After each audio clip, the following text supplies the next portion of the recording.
Hey kids! Today we're going to continue the story of Moses and see how he helped the Israelites escape from Egypt. But it wasn't an easy journey. God sent some incredible signs called plagues to show Pharaoh that he wanted his people to be free. A long, long time ago, Moses was a shepherd in a desert. One day while Moses was walking, he saw something amazing. A bush was burning with fire, but it wasn't turning into ashes. It was just burning and burning. Now Moses was curious and went close to watch the bush. And boom! God spoke to Moses from the bush and told him, "Moses, you are going to save the Israelites. Go to Pharaoh and tell him to let my people go." Moses was scared, but decided to obey God. So Moses and his brother Aaron went to Pharaoh, the king of Egypt. They said, "Let God's people go so they can worship him in the wilderness." But Pharaoh didn't want to listen. He said, "No way. Who is this God, that I should obey him? I do not know your God, neither will I let Israel go." Pharaoh got so angry that he made the Israelites work even harder. They had to make bricks without straw, and their lives got even tougher. But Moses didn't give up. He knew that God was with him and he had a big plan.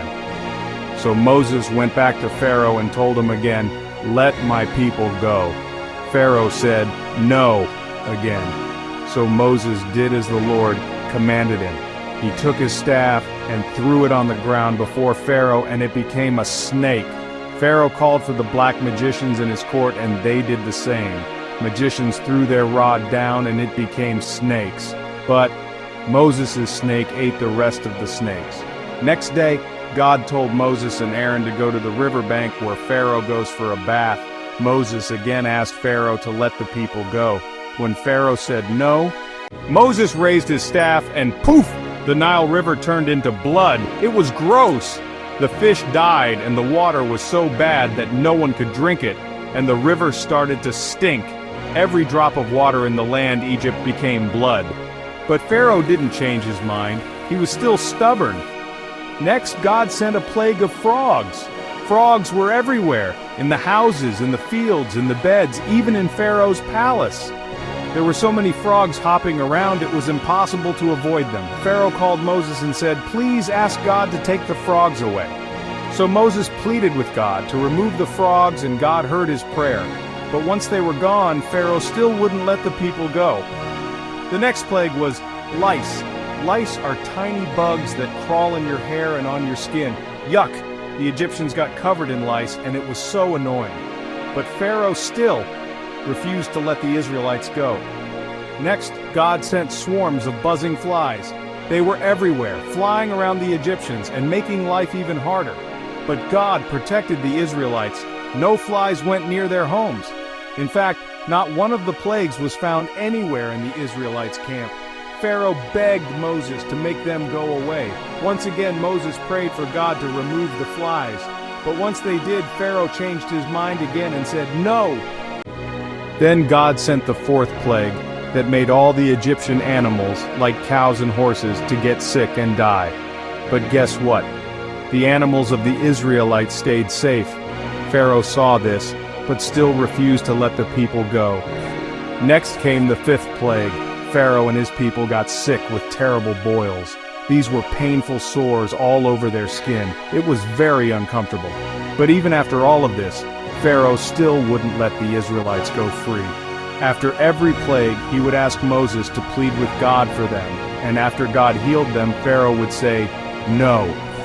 The sixth plague that God sent was a big storm with hail and fire falling from the sky. The hail destroyed everything in its path, trees, crops, and even buildings. But once again, Pharaoh refused to listen. Next, God sent a cloud of locusts. They ate every single plant in Egypt.